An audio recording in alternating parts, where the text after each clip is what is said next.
Hello guys, good morning. So adlaw karon nga Bernie Santo. So mag bitlog ta kay wala man tay pang binignit ron kay kung magbinignit ta kinahanglan ta og saktong bala kanang saktong mga lagot mon kay lami man jud to pare sa una bang sa bukid bitaw na kanang kuan nang piso ka imbinignit ba katong bata pa mi kay daghang kay mig mga lagot mong tanom nya karon ata diri sa kuan din ta katanom.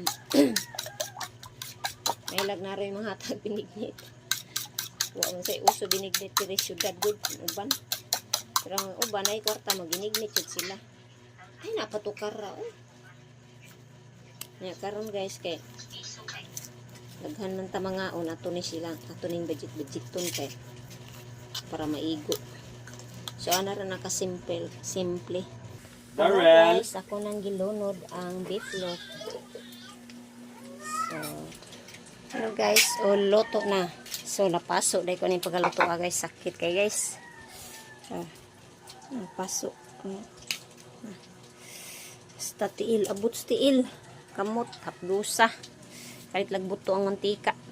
So guys, kay nagpabukal taog tubig. Kay naluto naman ang beef loaf. So, ako na ninggi tangan o pinaigas. So bukal na guys, ato na lang siyang timpla na itong pinaig na buga. Pero guys, luto na. So mga unatan ninyo nga kapi pinaig bugas. Manda guys, bisag na paso haplos kayong kamot. Bye, salamat sa inyong pagtanaw.